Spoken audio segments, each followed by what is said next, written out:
গল্পটি শুরু হয় মিকো নামের একটি মেয়ের মাধ্যমে। একদিন ক্লাসে উপস্থিত স্টুডেন্টের সংখ্যা গুনতে গিয়ে মিকো একটা মৃত স্টুডেন্টকে ক্লাসের কোনায় বসে থাকতে দেখে। প্রথমে মিকো ভাবে হয়তো ব্যাপারটা তার চোখের ভুল হবে, কিন্তু ধীরে ধীরে সে বুঝতে পারে তার মধ্যে একটা অদ্ভুত ক্ষমতা চলে এসেছে। সে তার চারপাশে থাকা মৃত মানুষকে দেখতে পাচ্ছে। শুরুতে মিকো খুবই ভয় পেয়ে গেলেও একসময় সে তার এই অদ্ভুত ক্ষমতাটাকে কাজে লাগানোর সিদ্ধান্ত নেয়। সে লক্ষ্য করে তার চারপাশে এমন কিছু মানুষ আছে যাদের উপর বিভিন্ন অশরীরী আত্মা ভর করে আছে, অথচ সেই মানুষগুলো নিজেদের অজান্তেই দিনের পর দিন সেই আত্মাকে তাদের শরীরেই বয়ে বেড়াচ্ছে। তাই মিকো সিদ্ধান্ত নেয় যেভাবেই হোক এই মানুষগুলোকে সে রক্ষা করবে। ঠিক এমনই একটা ইন্টারেস্টিং কনসেপ্টকে ঘিরে নির্মিত 2025 সালের জাপানিজ মুভি মিরুকো-চান, যেটা একই নামের একটা অ্যানিমে সিরিজের লাইভ অ্যাডাপশন। তো বেশ ভয়ঙ্কর সব রহস্য আর টুইস্টে ভরপুর এই মুভিটার সম্পূর্ণ ব্রেকডাউন তুলে ধরছি এই ভিডিওতে। সবাইকে হরর গ্লিম্পস চ্যানেলে আরও একবার স্বাগতম। সো আর দেরি না করে চলুন শুরু করা যাক আজকের ভিডিও। তো গল্পের শুরুতে আমরা একটা গার্লস স্কুলের 8 স্ট্যান্ডার্ডের ক্লাসরুম দেখতে পাই। কিছুদিন পরে স্কুলে কালচারাল ফেস্টিভ্যালের আয়োজন হতে যাচ্ছে, তাই তাদের ক্লাস থেকে অনুষ্ঠানে কি আয়োজন করা যায় সেটা নিয়ে আজকে সবার মতামত জানানো হবে। অনেক বাছাবাছির পরে তারা সবাই দুইটি অপশনকে শর্টলিস্ট করেছে। প্রথম অপশনটা হলো ডান্স এবং দ্বিতীয় অপশনটা হলো বুথ তৈরি করার। তখন ফাইনাল ডিসিশন নেয়ার জন্য ক্লাসের সিআর হানা একটা ভোট নেওয়ার সিদ্ধান্ত নেয়। ক্লাসের বাকিরা তখন হাত তুলে তাদের পছন্দের অপশনের জন্য ভোট দেয়। তারপর আমরা পরিচিত হই মুভির প্রধান চরিত্র মিকোর সাথে। মিকো একে একে সবার ভোটগুলো গুনতে থাকে। সবগুলো ভোট গণনা শেষে তারা দেখতে পায় দুইটি অপশনেই 15টি করে ভোট এসেছে, অর্থাৎ ডান্স করতে ইচ্ছুক এমন ভোটারদের সংখ্যা 15 জন এবং বুথ আয়োজন করতে ইচ্ছুক এমন ভোটারদের সংখ্যা 15 জন। কিন্তু ভোটের সংখ্যা দেখে ক্লাসের টিচার মিসেস আরাই একটু অবাক হন, কারণ আজকের অ্যাটেন্ডেন্স অনুযায়ী উপস্থিত স্টুডেন্টের সংখ্যা মোট 29 জন, কিন্তু ভোটের হিসাব অনুযায়ী মোট স্টুডেন্টের সংখ্যা হয় 15 যোগ 15 অর্থাৎ 30 জন। তিনি ভাবেন মিকো হয়তো কাউন্ট করতে ভুল করেছে, তাই তিনি আবারও মিকোকে ভোট কাউন্ট করতে বলেন। টিচারের কথা মতো মিকো আবারও সেই ভোটগুলো কাউন্ট করতে থাকে, কিন্তু পরপর কয়েকবার কাউন্ট করেও সে দেখে মোট 30টি ভোটই আসে। এদিকে মিকোর গুনতে ভুল হচ্ছে দেখে ক্লাসের সিআর হানা নিজেই এবার ভোট গোনার সিদ্ধান্ত নেয় এবং গোনা শেষে সে দেখতে পায় মোট ভোটারের সংখ্যা 29 জন। এবার মিকো নিজেও খুবই অবাক হয়ে যায়। তারপর ক্লাসের ডান দিকের কোণার বেঞ্চটির দিকে তাকাতেই সে একটা অদ্ভুত ছায়ামূর্তির মতো কাউকে সেখানে দেখতে পায়, যার চারপাশে একটা অন্ধকার ছায়া ঘেরা ছিল এবং তার চেহারাটাও ঢাকা ছিল। মিকো এবার বুঝতে পারে হয়তো মেয়েটি অশরীরী কোনো আত্মা, আর সে কারণে ভোট গুনতে গিয়ে তার বারবার ভুল হচ্ছিল। ব্যাপারটায় মিকো খুবই ভয় পেয়ে যায়। আর কিছু না বলে সে চুপচাপ তার বেঞ্চে গিয়ে বসে পড়ে। তারপর এক দৃষ্টিতে সেই সিটের দিকে তাকিয়ে থাকে। সে বুঝতে পারে না তার সাথে কেন এমন হচ্ছে। সে কি আসলে কোনো ভূত দেখছে নাকি এটা তার মনের কল্পনা? স্কুল শেষে বাসায় ফেরার পথে মিকো ইন্টারনেটে ব্যাপারটা নিয়ে সার্চ করতে থাকে।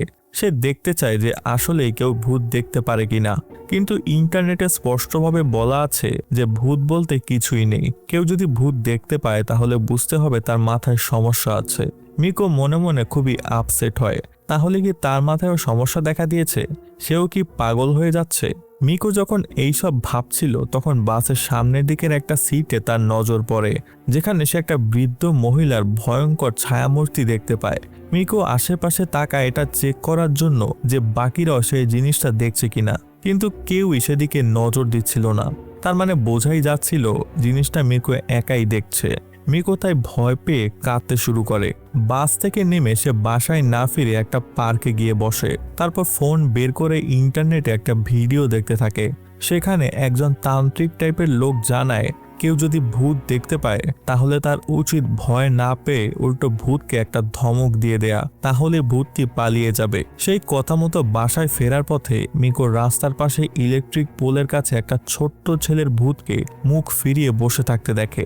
মিকো হেঁটে তার পাশে যায় এবং মনে মনে সাহস সঞ্চার করে বলে, দূর হও আমার সামনে থেকে। কিন্তু পালিয়ে যাওয়ার বদলে সেই বাচ্চা ভূতটি উল্টো খুশি হয়ে যায়। হাসি মুখে সে মিকোর দিকে তাকিয়ে বলে, আরে তুমি কি আমাকে দেখতে পাচ্ছ? মিকো সেটা শোনার সাথে সাথে ভয় পেয়ে একটা চিৎকার করে সেখান থেকে পালিয়ে যায়, আর তার সাথে সাথে সেই বাচ্চা ভূতটিও তার পিছু পিছু আসতে থাকে। মিকো বাড়ির কাছাকাছি এসে পা পিছলে মাটিতে পড়ে গেলে হঠাৎ তার বাবা সেখানে চলে আসে এবং মিকো আতকে একটা চিৎকার করে ওঠে। মিকোর ফ্যামিলিতে তার বাবা, মা এবং ছোট ভাই আছে। বাবা মা দুজনেই চাকরিজীবী হওয়ায় বাসায় রান্নার কাজটা মিকোই সামলায় বেশিরভাগ সময়।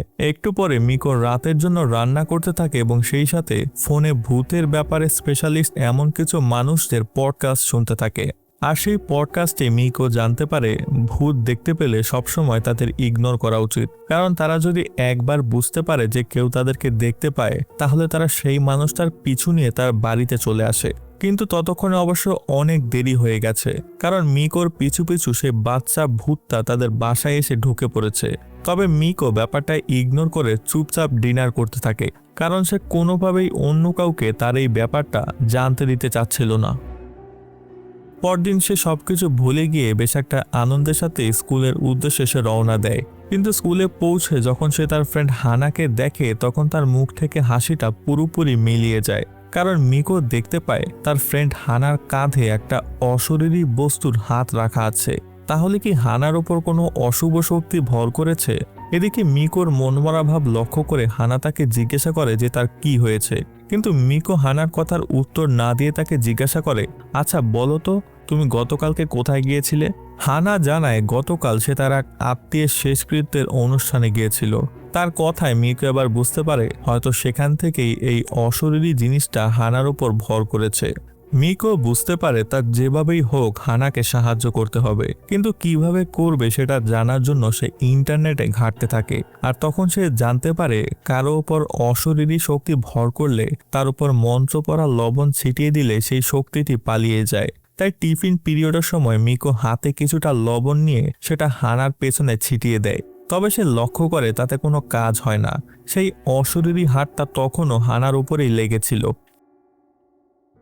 একটু পরে তারা স্কুলের হলরুমে গিয়ে বসে। সেখানে স্কুলের কালচারাল ক্লাবের প্রেসিডেন্ট এসে অ্যানাউন্স করে কোন কোন ক্লাসের মেয়েরা স্কুলের কালচারাল ফেস্টিভ্যালে পার্টিসিপেট করতে পারবে, কারণ অনেকেই ডান্স প্রোগ্রামের জন্য অ্যাপ্লাই করেছে। তাই লটারির মাধ্যমে ডিসিশন নেওয়া হবে কারা সেই প্রোগ্রামের জন্য সিলেক্ট হয়েছে।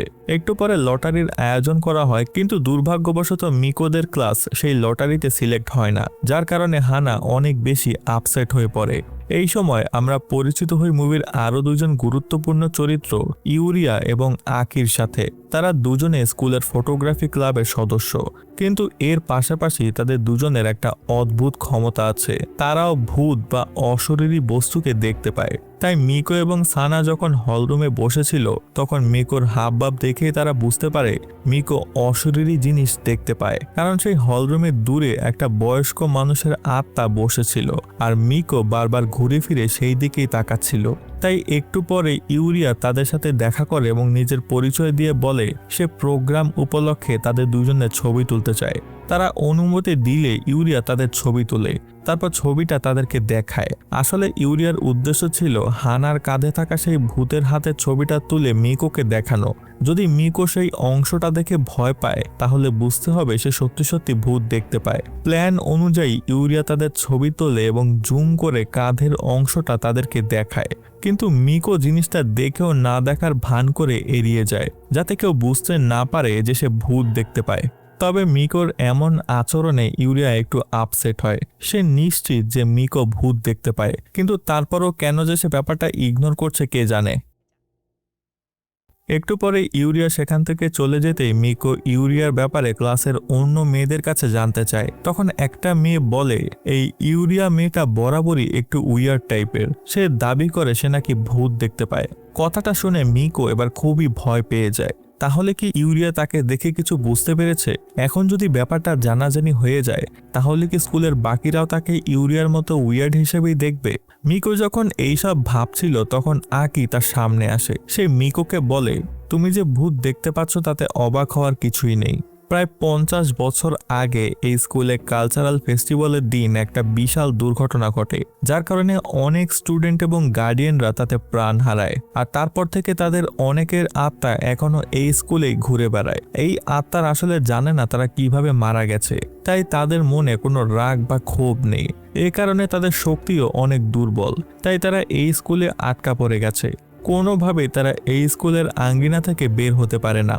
এরপর যেতে যেতে আকি আরও জানায় তার উচিত হানাকে সাহায্য করা, এভাবে এড়িয়ে চললে কোনো লাভই হবে না। একটু পরে মিকো হানার সাথে স্কুলের বাইরে দেখা করে। হানা তখন সেখানে বসে ফাস্ট ফুড খাচ্ছিল। মিকো এবার একটু অবাক হয়ে যায়, কারণ এই 2 দিন ধরে সে লক্ষ্য করছে হানা মাত্রাতিরিক্ত রকমের খাবার খাচ্ছে, যেটা তার আচরণের সাথে একেবারেই যায় না। ব্যাপারটা হানাকে জিজ্ঞাসা করতেই হানা জানায় ইদানিং তার খুব খিদে লাগছে, তাই সে না খেয়ে থাকতেই পারছে না। মিকো তখন হানাকে একটা প্রেয়ার বি বা তসবি টাইপের কিছু একটা গিফট দেয়। সে জানায় এই জিনিসটা গুড লাকের জন্য পরা হয়। আসলে মিকো কোনোভাবেই হানাকে জানতে দিতে চাচ্ছিল না যে এটা মূলত তার কাঁধ থেকে ভূত তাড়ানোর জন্য দেয়া হয়েছে। হানা খুশি মনে সেটা নিয়ে যখন হাতে দেয় তখন সাথে সাথে সেটা ফেটে যায়। মিকো বুঝতে পারে হানার কাঁধে থাকা ভূতটাকে সে যেমন ভাবছিল এটা তার চাইতেও অনেক বেশি শক্তিশালী। একটু পরে হানা সেখান থেকে উঠে গিয়ে আবারও খাওয়ার জন্য একটা বেকারি শপের দিকে হাঁটা শুরু করে। মিকো তখন লক্ষ্য করে হানার কাঁধে থাকা সেই হাতটা এবার আরো বড় হয়ে গেছে এবং সেটা তাকে আরো আষ্টে পৃষ্ঠে জড়িয়ে ধরছে। তাই সে অনেক বুঝিয়ে শুনিয়ে হানাকে পাশের একটা টেম্পলে নিয়ে যায়। তারপর সেখানে কিছুক্ষণ প্রে করার পরে পেছনে ফিরতেই মিকো দেখে একটা বৃদ্ধ মহিলার আত্মা টেম্পলের গেটের বাইরে দাঁড়িয়ে আছে। তারপর হানার দিকে ফিরতেই সে দেখে তার কাঁধ থেকে সেই অশরীরী হাতটি চলে গেছে। মিকো বুঝতে পারে তার প্ল্যান কাজ করেছে, হানাকে সে ভূতটির হাত থেকে বাঁচিয়ে দিয়েছে। পরদিন হানা আর মিকো যখন আবারও স্কুলের হলরুমে যায় তখন আকি এবং ইউরিয়া তাদেরকে দেখতে পায় এবং হানার কাঁধে সেই ভূতের হাতটি নেই দেখে তারা বুঝতে পারে মিকো কিছু একটা করে তার ফ্রেন্ডকে বাঁচিয়েছে। তাই একটু পরে আকি মিকোর কাছে যায় এবং তাকে গিয়ে চুপি চুপি জানায় তুমি যা করেছো তার কোনো তুলনা নেই। তবে এদিকে আজকে দ্বিতীয়বার লটারিতে তাদের ক্লাসের নাম আসে না। এবার তারা খুবই আপসেট হয়ে যায়, কারণ যে 2টা প্রোগ্রাম তারা করতে চাইছিল তাদের কোনোটাই তাদের ভাগ্যে নেই। এখন শুধুমাত্র একটা প্রোগ্রামই বাকি আছে, আর সেটা হলো হন্টেড হাউস বানানোর প্রোগ্রাম। স্কুলের অন্য কোনো ক্লাসই এটা করতে রাজি না হয় এবার তারাই এটা করার সিদ্ধান্ত নেয়। নেই মামার চেয়ে কানা মামা অন্তত ভালো, কিন্তু হন্টেড হাউস কিভাবে বানাবে সেটা নিয়ে তারা টেনশনে পড়ে যায়। তখন ইউরিয়া তাদের কাছে যায় এবং জানায় গত বছর স্কুলের কালচারাল প্রোগ্রামে বানানো হন্টেড হাউসের জিনিসপত্রগুলো এখনো আছে, সেগুলো দেখলে আশা করি তোমরা একটা আইডিয়া পাবে। ইউরিয়া তখন তাদেরকে স্কুলের পুরনো বিল্ডিং এ নিয়ে যায়। এই বিল্ডিংটা একসময় স্কুলের মেইন বিল্ডিং ছিল, তবে এখন পরিত্যক্ত অবস্থায় সেটা পড়ে আছে। স্কুলের বিভিন্ন জিনিসপত্র স্টোর করে রাখার কাজেই মূলত বিল্ডিংটি এখন ব্যবহার করা হয়। কিন্তু সেখানে ঢুকতেই চারপাশে বিভিন্ন রকম আত্মা দেখা যায়, আর সেগুলো দেখে মিকো কিছুটা ভয় পেয়ে যায়। এবার ইউরিয়া মিকোর কাছে গিয়ে বলে তুমি যে ভূত দেখতে পাও সেটা আমি জানি, আর তুমি যে হানার কাছ থেকে ভূত ছাড়িয়ে দিয়েছো সেই ব্যাপারও আমি নিশ্চিত, তাই তোমার উচিত অন্তত আমার কাছে ব্যাপারটা স্বীকার করা। তবে মিকো তারপরও চুপ করে থাকে। এদিকে একটু পরে আমরা ক্লাস টিচার মিসেস আরাইকে দেখতে পাই। তিনি প্রেগনেন্ট ছিলেন এবং বোঝাই যাচ্ছিল যে খুব শীঘ্রই তার বেবি হতে যাচ্ছে, তাই অ্যাম্বুলেন্সে করে তখন তাকে স্কুল থেকে হাসপাতালে নিয়ে যাওয়া হচ্ছিল। এই সময় মিসেস আরাই সবাইকে জানান তিনি যতদিন থাকবেন না ততদিন একজন নতুন টিচার এসে তাদের ক্লাস নেবে, তাই তারা সবাই যেন নতুন টিচারের সাথে ভালো আচরণ করে। তবে এই সময় মিকো লক্ষ্য করে মিসেস আরাইয়ের পেটের উপর বেশ কিছু অশরীরী হাত রয়েছে। সে ভাবে তাকেও হয়তো অশুভ কোনো শক্তি ভর করেছে, কিন্তু এই সময় আকি তার কাছে এসে জানায় ভয় পেও না, সব সময় যে খারাপ স্পিরিট মানুষের সাথে থাকে তা কিন্তু নয়, অনেক সময় গার্ডিয়ান স্পিরিটও থাকে যারা মানুষকে বিপদ থেকে রক্ষা করে। পরদিন স্কুলের প্রিন্সিপাল ক্লাসে এসে তাদেরকে জানান মিসেস আরাইয়ের একটি ছেলে সন্তান হয়েছে এবং তিনি সুস্থই আছেন। খবরটা শুনে ক্লাসের সবাই একসাথে স্বস্তির নিঃশ্বাস ফেলে। এরপর তিনি ক্লাসের নতুন টিচার মিস্টার জেনকে সবার সাথে ইন্ট্রোডিউস করিয়ে দেন। মিস্টার জেনকে দেখে মনে হচ্ছিল তিনি খুবই সাদাসিধা ইন্ট্রোভার্ট স্বভাবের একজন মানুষ, আর ক্লাসের মেয়েরাও তাদের এই নতুন টিচারকে দেখে খুবই খুশি হয় এবং উল্টোপাল্টা প্রশ্ন করে মজা নিতে থাকে। কিন্তু সবাই যখন নতুন টিচারের সাথে কথা বলছিল তখন মিকো চুপচাপ তার সিটে বসেছিল। একটা ভয়ঙ্কর জিনিস তখন তার নজরে পড়ে, যেটা দেখে সে খুবই ভয় পেয়ে যায়। ব্যাপারটা হলো, সে মিস্টার জেনের পেছনে একটা ভয়ঙ্কর রকমের ছায়ামূর্তি দেখতে পায়, যেটা সবসময় মিস্টার জেনের পিছু পিছু ঘুরছিল এবং মনে হচ্ছিল এই ছায়ামূর্তিটা প্রচন্ড শক্তিশালী কোনো অশুভ আত্মা হবে। মিকোর তার নতুন টিচারের জন্য খুবই খারাপ লাগতে থাকে। এমন সহজ সরল একজন মানুষ এইরকম ভয়ঙ্কর একটা অশুভ আত্মাকে নিয়ে ঘুরছে, ভাবতেই তার খুব কষ্ট লাগে। তবে পরের কয়েকদিন তারা হন্টেড হাউস তৈরি করা নিয়ে এতই ব্যস্ত থাকে যে মিকোর ব্যাপারটা তার আর মনেই থাকে না। একদিন মিস্টার জেন যখন ক্লাস নিচ্ছিল তখন তার স্টুডেন্টরা সবাই একটা ব্যাপার লক্ষ্য করে অবাক হয়ে যায়। তারা দেখে যে মিস্টার জেন ক্লাসের সবার নাম মুখস্থ করে ফেলেছে। মাত্র অল্প কয়েকদিনের মধ্যে সবাইকে তিনি চিনে গেছেন ভেবে পুরো ক্লাসের সবাই একদম হকচকিয়ে যায়। তবে এই সময় মিকো লক্ষ্য করে সেই অশরীরী আত্মাটা মিস্টার জেনকে ছেড়ে হানার সামনে গিয়ে দাঁড়িয়েছে। আর কিছুক্ষণের মধ্যেই হানা অসুস্থ ফিল করতে শুরু করে। সে মাথা নিচু করে চুপচাপ শুয়ে থাকে। ক্লাসের বাকিরা ভাবে হয়তো হানা ক্লান্ত হয়ে ঘুমিয়ে পড়েছে, কিন্তু একমাত্র মিকো জানে আসল ব্যাপারটা কি। কিন্তু একটা ব্যাপার সে কিছুতেই ভেবে পায় না, যে সেই আত্মাটা সবাইকে রেখে কেন হানার উপরই ভর করবে। এদিকে হানা অসুস্থ হয়ে পড়ায় ক্লাসের ভাইস সিআর হিসেবে মিকো মিস্টার জেনের কাছে ক্লাসের ওয়ার্কশিট আনতে চায়। কিন্তু এই সময় মিস্টার জেন তাকে দেখে একটু অস্বস্তি ফিল করতে থাকে, এমনকি সে মিকোর নাম পর্যন্ত ভুলে যায়। এই সময় মিকো বুঝতে পারে মিস্টার জেন আসলে ক্লাসের অ্যাটেন্ডেন্স শিটে সিরিয়াল মুখস্থ করেই সবার নাম মনে রেখেছে। তাই ক্লাসে সে সবার নাম বলতে পারলেও ক্লাসের বাইরে একজনের নামও বলতে পারবে না। মিকো ব্যাপারটায় আরো বেশি অস্বস্তি ফিল করে। সে বুঝতে পারে এই অশুভ আত্মাটা মিস্টার জেনকে পুরোপুরি বশ করে রেখেছে, যার কারণে তিনি স্বাভাবিকভাবে কারোর সাথে কথা পর্যন্ত বলতে পারেন না। এদিকে হন্টেড হাউস বানানোর কাজটা পুরোপুরি কমপ্লিট হয়ে গেছে, তাই ক্লাসের সবাই মিলে তখন একটা গ্রুপ ফটো তোলার সিদ্ধান্ত নেয়। কিন্তু ছবিটা তোলার পর মিকো লক্ষ্য করে সবার ছবি ঠিকঠাক থাকলেও হানার চেহারা একেবারে বিকৃত দেখাচ্ছে। মনে হচ্ছে সেটা কোনো ভূতের ছবি। মিকো ব্যাপারটায় খুবই ভয় পেয়ে যায়। সে কি করবে কিছুই বুঝতে পারছিল না। সেদিন স্কুলের কাজ শেষ করে বের হতে হতে তাদের প্রায় সন্ধ্যা হয়ে যায়। মিকো হানাকে ডাকতে গিয়ে দেখে সে এক নাগারে গোগ্রাসে ফাস্টফুড খেয়ে যাচ্ছে। মিকো বুঝতে পারে ভূতে ধরার সাথে হয়তো খাবার খাওয়ার কিছু একটা কানেকশন আছে, নইলে যতবারই হানার উপর অশরীরী কিছু ভর করে ততবারই কেন সে এমন গোগ্রাসে খাবার খাওয়া শুরু করে। মিকো তখন হানাকে বলে তার সাথে সেই টেম্পলে যাওয়ার জন্য, কিন্তু আজকে হানা কিছুতেই তার প্রস্তাবে রাজি হয় না। তাই মিকো এক প্রকার জোর করেই হানাকে টানতে টানতে টেম্পলের ভেতরে নিয়ে যেতে থাকে। কিন্তু ভেতরে ঢুকে পেছনে ফিরতেই মিকো দেখে গেটের বাইরে কিছুই নেই। সেদিন টেম্পলে ঢোকার পর হানার ভূতটা তার শরীর ছেড়ে বেরিয়ে গিয়েছিল, কিন্তু আজকে তার কিছুই হচ্ছে না।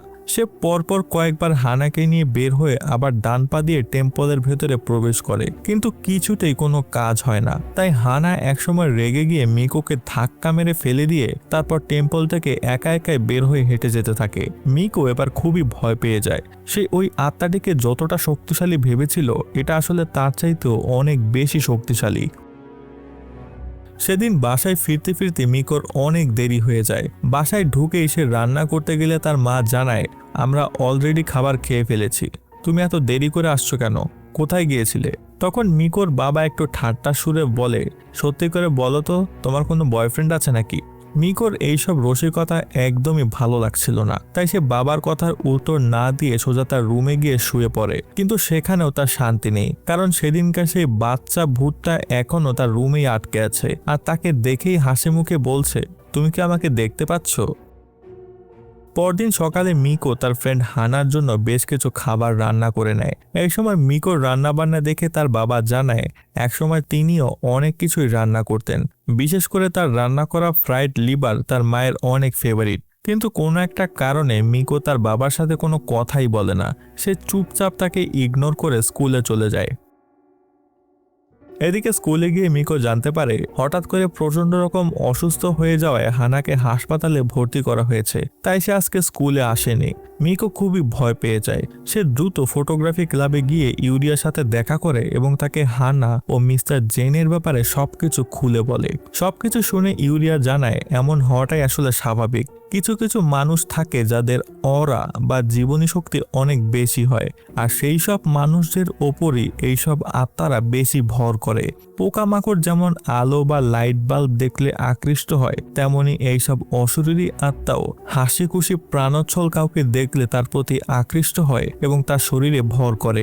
আর একবার যদি সেই আত্মা কারো শরীরে ভর করে, তখন সেই মানুষটা প্রচন্ড রকম দুর্বল আর ক্লান্ত বোধ করতে থাকে। আর সেই ক্লান্তি দূর করতে তারা গোগ্রাসে খাবার খেতে শুরু করে। কিন্তু যতক্ষণ তারা খাবার খায় ততক্ষণ মানুষটা স্বাভাবিক থাকে, তারপর আবারও সে দুর্বল ফিল করতে শুরু করে। মিকো এবার বুঝতে পারে কেন হানা এই কয়েকদিন ধরে ক্রমাগত খাবার খেয়ে যাচ্ছিল। একটু পরে মিকো, ইউরিয়া এবং আকি মিলে দূর থেকে তাদের টিচার মিস্টার জেনকে পর্যবেক্ষণ করতে থাকে। কিছুক্ষণ পর সেই আত্মাটিকে দেখার পর তারা বুঝতে পারে এটা হয়তো কোনো লিভিং স্পিরিট। মিকো তখন জিজ্ঞেস করে লিভিং স্পিরিট জিনিসটা কি। তখন আকি জানায় জাপানে গেনজি স্লাভার নামে একটা ভুতুরে কাহিনী প্রচলিত আছে। সেই কাহিনীতে গেনজি এবং রকুজো নামের দুজন প্রেমিক প্রেমিকা ছিল, কিন্তু একসময় রকুজো লক্ষ্য করে তার প্রেমিক গেনজি এর মন ক্রমশ তার থেকে দূরে সরে যাচ্ছে। সে গ্রামের অন্য মেয়েদের দিকে নজর দিতে শুরু করেছে। গেনজি এর এমন আচরণ দেখে রকুজো এর মনে একটা হিংসা হতে শুরু করে, আর সেই হিংসা থেকে জন্ম নেয় একটা জীবন্ত ভূত বা স্পিরিট, যে স্পিরিট গেনজি এর সাথে কোনো মেয়েকে দেখলে তার উপর ভর করত। এই স্পিরিটটা যেহেতু জীবন্ত কোনো মানুষের হিংসার মাধ্যমে সৃষ্টি হয়েছে, এ কারণেই এই স্পিরিটকে লিভিং স্পিরিট বলা হয়। আকি জানায় তার ধারণা মিস্টার জেন হয়তো অতীতে কোনো মেয়েকে ডাম্প করেছে বা তার প্রেমের প্রস্তাব ফিরিয়ে দিয়েছে, যে কারণে ওই মেয়েটির হিংসা থেকে একটা লিভিং স্পিরিট জন্ম নিয়ে সেটা মিস্টার জেনের চারপাশে ঘুরছে, কিন্তু সেটা মিস্টার জেনের ক্ষতি করার বদলে তার আশেপাশে থাকা মেয়েদের উপর ভর করছে। তাই মিস্টার জেনের সাথে থাকা এই আত্মাটাকে তাড়ানোর জন্য ইউরিয়া একটা বুদ্ধি বের করে। সে একটা হোলি সিম্বলযুক্ত স্টিকার কটন বক্সে লাগিয়ে সেগুলো ইচ্ছাকৃতভাবে মাটিতে ফেলে দেয়। তারপর মিস্টার জেন সেখানে আসা মাত্রই মিকো তাকে হেল্প করার কথা বলে সেই স্টিকার লাগানো বক্সটা ধরিয়ে দেয়। আর যতক্ষণ মিস্টার জেনের শরীরের সাথে এই স্টিকার যুক্ত বক্সটি যুক্ত থাকে, ততক্ষণ দূর থেকে ইউরিয়া এক নাগারে বিভিন্ন মন্ত্র পড়তে থাকে। তবে বেশ কিছুক্ষণ মন্ত্র পড়ার পরেও তারা লক্ষ্য করে তাতে কোনো কাজই হচ্ছে না। সেই আত্মাটা এখনো তার সাথেই আছে। ব্যাপারটায় আকি এবং ইউরিয়া দুজনে বেশ অবাক হয়, কারণ রকুজো এর আত্মা তাড়ানোর জন্য এই পদ্ধতিটাই সবচাইতে প্রমাণিত একটা পদ্ধতি। কিন্তু এতেও যখন কাজ হলো না, তখন বুঝতে হবে এর মধ্যে হয়তো কোনো রহস্য আছে। তাই তারা এবার ক্লাস টিচার মিসেস আরাইকে কল করার সিদ্ধান্ত নেয়, কারণ মিসেস আরাই ছোটবেলা থেকেই মিস্টার জেনের বন্ধু ছিল। কে জানে, হয়তো মিসেস আরাই একসময় মিস্টার জেনকে পছন্দ করত, কিন্তু মিস্টার জেন তার প্রস্তাব ফিরিয়ে দিয়েছে। আর সে কারণেই হয়তো মিসেস আরাইয়ের হিংসা থেকেই এই স্পিরিটটার জন্ম নিয়েছে। তারা তৎক্ষণাৎ মিসেস আরাইকে কল করে এবং এই ব্যাপারে জিজ্ঞাসা করে, কিন্তু মিসেস আরাই এই কথা শুনে বলে, তোমাদের ধারণা একেবারেই ভুল। আমার সাথে কখনোই মিস্টার জেনের তেমন ধরনের সম্পর্ক ছিলই না, আমরা শুধুমাত্র স্কুল ফ্রেন্ড ছিলাম। এবার মিকো জিজ্ঞেস করে, তাহলে কি আপনি এমন কোনো মেয়েকে চিনতেন যার সাথে মিস্টার জেনের প্রেমের সম্পর্ক ছিল? মিসেস আরাই তখন জানান জেনের সাথে কখনোই কারো প্রেমের সম্পর্ক ছিল না, তাই তার পেছনে লিভিং স্পিরিট ভর করার কোনো প্রশ্নই আসে না। কিন্তু একজন মহিলা ছিল যে সবসময় জেনকে চোখে চোখে রাখত, আর সে ছিল তার মা। জেনের মা সবসময় তাকে কড়া শাসনের উপর রাখত, সারাক্ষণ জোর করে বাসায় আটকে রেখে পড়াশোনা করাতো, কখনো তাকে ফ্রেন্ডের সাথে বাইরে খেলতে যেতে দিত না। হয়তো জেনের মাই মরে গিয়ে এখনো ছেলের উপর ভর করে তাকে চোখে চোখে রাখছে। এই কথাটা শুনে এবার আকির সব সন্দেহ দূর হয়ে যায়। আসলেই তাই, কারণ মিস্টার জেনের উপর যে স্পিরিটটি ভর করেছে সেটা কোনো লিভিং স্পিরিট নয়, সেটা হলো মৃত কোনো মহিলা স্পিরিট। এই কারণে তাদের মন্ত্র তার উপর কোনো কাজ করেনি। আকি জানায় এই ধরনের মৃত আত্মাকে ছাড়ানোর জন্য কোনো ডিভাইন পাওয়ারের দরকার, যেটা একমাত্র টেম্পলে ঈশ্বরের কাছে প্রার্থনা করলে পাওয়া সম্ভব। তার কথা শুনে মিকো বলে, কিন্তু গতকালকে আমি সন্ধ্যার সময় হানাকে সাথে নিয়ে তার ভূত ছাড়াতে সেই টেম্পলে গিয়েছিলাম, তবে কোনো কাজ হয়নি। উল্টো হানা রেগে গিয়ে আমাকে ধাক্কা দিয়ে চলে গেছে। এবার আকি বলে, ঠিকই আছে, তুমি যখন গিয়েছিলে তখন ছিল সন্ধ্যা, কিন্তু ওই টেম্পলের শক্তি দিনের আলো ছাড়া কাজ করে না। এই কারণে হানার উপর তার কোনো প্রভাবই পড়েনি।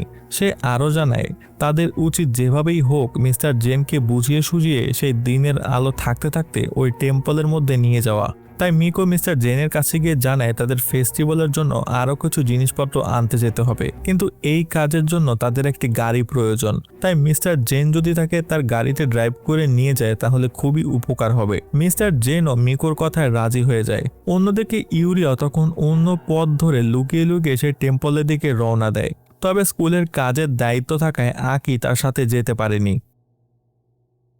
কিছুক্ষণ পর মিকো মিস্টার জেনকে নিয়ে সেই টেম্পলের কাছাকাছি গিয়ে পৌঁছায়। তারপর জানায় এখান থেকে নেমে তাদের টেম্পলের পথ ধরে হেঁটে যেতে হবে, তাহলেই শর্টকাটে যাওয়া যাবে। কথা মতো তারা দুজনে তখন টেম্পলের সামনে এসে দাঁড়ায়। তখন মিকো জানায়, স্যার আমরা যেহেতু টেম্পলের কাছাকাছি এসে গেছি তাই আমাদের উচিত আমার ফ্রেন্ড হানার জন্য একটু প্রে করা, কারণ গতকাল থেকে সে অসুস্থ হয়ে হাসপাতালে ভর্তি হয়ে আছে। এই কথা বলে মিকো গেট পেরিয়ে টেম্পলের ভেতরে ঢুকে পড়ে, কিন্তু হঠাৎ করে মিস্টার জেন ভেতরে ঢুকতে গড়িমসি করতে থাকে। সে বারবার বিভিন্ন অজুহাত দিতে শুরু করে এবং অসুস্থ হওয়ার ভান করতে শুরু করে। মিকো বুঝতে পারে মিস্টার জেনের সাথে থাকা আত্মাটি তাকে ঢুকতে দিতে চাইছে না, এ কারণে বারবার তাকে আটকে ফেলছে। তবে এই সময় এতক্ষণ পেছনে লুকিয়ে থাকা ইউরিয়া দৌড়ে সেদিকে ছুটে আসে এবং জোরে একটা ধাক্কা দিয়ে মিস্টার জেনকে টেম্পলের ভিতরে ঢুকিয়ে দেয়। আর তখন তারা তাকিয়ে দেখে সেই আত্মাটি মিস্টার জেনের দেহ থেকে বের হয়ে গেটের বাইরে দাঁড়িয়ে আছে এবং এক দৃষ্টিতে তাদের দিকে তাকিয়ে আছে। ইউরিয়া তখন সাহস করে সেদিকে লক্ষ্য করে বিভিন্ন মন্ত্র পড়তে থাকে, কিন্তু আত্মাটি তখন প্রচন্ড একটা ধাক্কায় ইউরিয়াকে মাটিতে ফেলে দেয়। তারপর বাইরে জেনের নাম ধরে ডাকতে থাকে। মিকো তখন তাকে উদ্দেশ্য করে বলে, যথেষ্ট হয়েছে, আপনি আর কত মিস্টার জেনকে কষ্ট দেবেন? এত কিছু করেও কি আপনার মনে শান্তি হয়নি? মরে গিয়ে এবার অন্তত মিস্টার জেনকে শান্তি দিন। কিন্তু সেই আত্মা মিকোর এইসব কথায় একেবারেই পাত্তা দেয় না। সে প্রচন্ড শক্তি নিয়ে টেম্পলের গেটের ভেতরে ঢোকার চেষ্টা করে। আর ঠিক তখনই চারপাশের পরিবেশ একেবারে সাদা কালো হয়ে যায় এবং টেম্পলের ভেতর থেকে একটা সাদা আলোর মতো শক্তি বের হয়ে এসে আত্মাটিকে আঘাত করে। আর সাথে সাথেই আত্মাটি গগনভেদী চিৎকার করতে থাকে। তারপর একসময় চিৎকার থামলে সবকিছু আবার স্বাভাবিক হয়ে যায়। মিকো তাকিয়ে দেখে আত্মাটি সব অশুভ শক্তি বের হয়ে গেছে। সে এখন বাইরে দাঁড়িয়ে অসহায়ভাবে জেনের নাম ধরে ডাকছে আর বিভিন্ন ইমোশনাল কথা বলে জেনকে দুর্বল করে ফেলার চেষ্টা করছে। এবার মিস্টার জেনও তার মায়ের আত্মাকে দেখতে পায়। সে তার দিকে তাকিয়ে বলে, আমাকে ক্ষমা করে দাও, প্লিজ আমাকে এবার মুক্তি দাও। কিন্তু আত্মাটি তখনও তাকে একইভাবে ব্ল্যাকমেল করার চেষ্টা করতে থাকে। মিকো বুঝতে পারে দ্রুত কিছু একটা করে মিস্টার জেনের মনোযোগ সরাতে হবে, নইলে যে কোনো মুহূর্তে মিস্টার জেন আবারও দুর্বল হয়ে যেতে পারে। তাই সে গাছের দিকে তাকিয়ে বলে, স্যার দেখুন কি সুন্দর পাখি। মিস্টার জেন হঠাৎ করে তার এই কথা শুনে কিছুটা অবাক হয়ে যায়, কিন্তু সাথে সাথেই তিনি বুঝতে পারেন মিকো কি করতে চাইছে। তাই তিনিও মিকোর কথায় সুর মেলান। তিনি বলেন, হ্যাঁ ঠিকই বলেছ, পাখিটি হলো অতিথি পাখি। সাধারণত মার্চ মাসে এরা আমাদের দেশে আসে, তারপর এখানে বাসা বানাতে শুরু করে। ওই দেখো পাখিটা মুখে খাবার নিয়ে তার বাচ্চাদের খাওয়াচ্ছে, কি সুন্দর দৃশ্য তাই না? এদিকে তারা যখন পাখি নিয়ে আলাপ করছিল তখন মিস্টার জেনের মায়ের আত্মা ক্রমশ আরো দুর্বল হয়ে পড়তে শুরু করে। আত্মাটি বুঝতে পারে মিস্টার জেন এখন আর তার কথার ফাঁদে পা দেবে না। সে আর ওই ছোট্ট ছেলেটি নেই। তাই দুর্বল হতে হতে একসময় সে আরো ক্ষীণ হয়ে একেবারে শূন্যে মিলিয়ে যায়। আর মিস্টার জেনও ফাইনালি তার অভিশপ্ত মায়ের আত্মা থেকে রক্ষা পায়। সবকিছু ঠিক হয়ে গেলে একটু পরে ইউরিয়ার জ্ঞান ফিরে আসে এবং তারা দুজনে গাড়িতে বসে নিজেদের ব্যাপারে কথা বলতে থাকে। ইউরিয়া জানায় একদম ছোটবেলায় তার বাবা মা দুর্ঘটনায় মারা যাওয়ার পর সে তার দাদা দাদির কাছেই বড় হয়েছে, আর তখন থেকে সে মৃত মানুষকে দেখতে শুরু করে, যার শুরুটা হয়েছিল তার মৃত বাবা মাকে দেখার মাধ্যমে। আর এবার মিকো তার নিজের কাহিনী ইউরিয়ার সাথে শেয়ার করে, আর তার সাথেই রিভিল হয় মুভির সবচাইতে বড় একটা টুইস্ট। মিকো জানায় বাবা মার সাথে তার সম্পর্কটা ছিল খুবই আনন্দের, বিশেষ করে বাবার সাথে তার সম্পর্ক ছিল খুবই গভীর। কিন্তু একদিন তার বাবা ফ্রিজে রাখা তার পুডিং না জেনে খেয়ে ফেলে, আর সে কারণে মিকো বাবার উপর রাগ করে তার সাথে কথা বলাই বন্ধ করে দেয়। আর ঠিক তার পরের দিনই তার বাবা অফিসে কাজ করার সময় হার্ট অ্যাটাক করে প্রাণ হারায়। সে সময় বাবার সাথে কথা বলিনি ভেবে নিজেকে মিকোর খুবই ছোট বলে মনে হতে থাকে। এমনই একদিন সে যখন এক মনে বাবার জন্য প্রার্থনা করছিল, আর তার কাছে ক্ষমা চাইছিল, তখন সে লক্ষ্য করে তার পেছনে কেউ একজন এসে দাঁড়িয়েছে, আর সেদিকে তাকাতেই সে দেখে সেটা তার বাবা। ঠিক সেই দিন থেকে মিকো মৃত মানুষকে দেখতে শুরু করে, কিন্তু শুরুতে সে শুধু তার বাবাকেই দেখতে পেত। তারপর একদিন স্কুলে ভোট গণনার সময় মিকো বুঝতে পারে বাবা ছাড়াও সে অন্য সব মৃত মানুষকেও দেখতে পায়। একটু পরে মালপত্র নিয়ে মিস্টার জেন চলে আসায় তারা একসাথে স্কুলে ফিরে যায়। সেদিন রাতে বাসায় ফিরে মিকো পুডিং রান্না করে তার বাবার ছবির সামনে রাখে। তারপর এক মনে সে বাবার জন্য প্রার্থনা করতে থাকে। একটু পরে মিকোর বাবা তার সামনে এসে উপস্থিত হয়। তারপর হাসি মুখে বলে, না জেনে তোমার পুডিং খেয়ে ফেলার জন্য প্লিজ আমাকে ক্ষমা করে দিও। কিন্তু মিকো তারপরও বাবার সাথে কোনো কথা বলে না, কারণ তার ভয় হয় সে যদি বাবার সাথে কথা বলে এবং তাকে ক্ষমা করে দেয় তাহলে হয়তো বাবাকে আর কখনোই সে দেখতে পাবে না। এই কারণে পুরোটা সময় আমরা কখনোই মিকোকে তার বাবার সাথে কথা বলতে দেখিনি। একটু পরে মিকোর মা অফিস শেষে বাসায় ফেরে এবং মেয়েকে বাবার ছবির সামনে প্রার্থনা করতে দেখে খুবই খুশি হয়। মিকো তার মাকে জানায়, এতদিন দেরি করে বাসায় ফেরার জন্য সরি। স্কুলে ফেস্টিভ্যালটি শেষ হয়ে গেলেই আমি তোমাকে ফ্রাইড লিভার রান্না করে খাওয়াবো। মিকোর মা তার এই কথা শুনে খুবই অবাক হয়ে যায়, কারণ এই খাবারটা মিকোর বাবা তাকে রান্না করে খাওয়াতো। মিকোর তো এটা জানার কথাই না। তিনি জিজ্ঞেস করেন, হঠাৎ করে এই খাবারটা রান্না করার কথা কেন মাথায় এলো তোমার? মিকো তখন হাসি মুখে জানায়, জানি না, বাবার জন্য প্রার্থনা করতে করতে হঠাৎ করে মনে এসে গেল। মিকোর মা কিছু না বলে তার বাবার ছবির সামনে গিয়ে সুন্দর একটা হাসি দেয়। এদিকে পরদিন স্কুলের কালচারাল ফেস্টিভ্যাল শুরু হয়ে যায়। সবাই বেশ আনন্দের সাথে সেটা এনজয় করতে থাকে। মিকোরা ক্লাসে সবাই মিলে যে হন্টেড হাউসটা তৈরি করেছিল সেটা টেস্ট করার জন্য তারা সবাই মিলে হানাকে ধরে আনে। তারপর হানা প্রচন্ড ভয়ে ভয়ে সবগুলো থিম ঘুরে ঘুরে দেখতে থাকে এবং একসময় প্রায় আধমরা হয়ে যায়। বাকিরাও হানাকে দেখে তখন খুবই মজা পায়। একটু পরে তারা যখন হানাকে নিয়ে দাঁড়িয়েছিল তখন আকি তাদের কাছে আসে এবং ফেস্টিভ্যাল কতটা সুন্দরভাবে আয়োজন করা হয়েছে সেসব নিয়ে কথা বলতে থাকে। মিকো এবং ইউরিয়াও তার সাথে একমত হয়। এদিকে হানা হঠাৎ লক্ষ্য করে তার পাশে থাকা ইউরিয়া এবং মিকো সামনে অদৃশ্য কিছু একটার সাথে কথা বলছে। তখন তার মনে পড়ে যায় ইউরিয়া তো ভূত দেখতে পায়, সে নিশ্চিত ভূতের সাথেই কথা বলছে। তাই সে একটা চিৎকার করে তখনই সেখান থেকে পালিয়ে যায়। আর সেই সাথে মুভির আরো একটা শকিং টুইস্ট রিভিল হয়। মূলত ক্লাবের প্রেসিডেন্ট আকি বলতে এতক্ষণ আমরা যাকে দেখেছি সেও বাকিদের মতো একজন মৃত মানুষ। ভিডিওর শুরুতে হয়তো খেয়াল আছে যেখানে বলাই ছিল এটা একটা গার্লস স্কুল, অথচ বিভিন্ন সময় আমরা মুভির জুড়ে অনেকগুলো ছেলে স্টুডেন্টকে স্কুলের ভেতরে দেখতে পাই যারা সবাই ছিল মৃত মানুষ।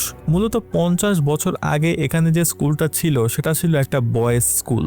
একদিন ভূমিধসের কারণে বিল্ডিং ভেঙে গেলে অনেক স্টুডেন্ট আর তাদের গার্ডিয়ানরা প্রাণ হারায়। আর সেই দিন থেকে তাদের ভূত এই স্কুলে আটকা পড়ে আছে। আর যেহেতু এই আত্মাগুলো নিজেরাও জানে না তারা কেন মারা গেছে, তাই তাদের মনে কোনো রাগ বা অভিশাপ নেই। তাদের শক্তিও অনেক দুর্বল। এ কারণে তারা চাইলেও এই স্কুলের সীমানা ছেড়ে বের হতে পারে না। চিরজীবনের জন্য তারা এই স্কুলের আঙ্গিনাতেই বন্দী হয়ে আছে। আর মুভির কাহিনীটাও এখানেই শেষ হয়। তো ভিউয়ার্স, এটাই ছিল মিরুকু-চ্যান মুভিটির সম্পূর্ণ কাহিনী। আশা করি এই ভিডিওটা আপনাদের ভালো লেগেছে। ভালো লাগলে ভিডিওটিকে লাইক এবং চ্যানেলটিকেও সাবস্ক্রাইব করার আমন্ত্রণ থাকলো। আজকের মতো এখানেই বিদায় নিচ্ছি।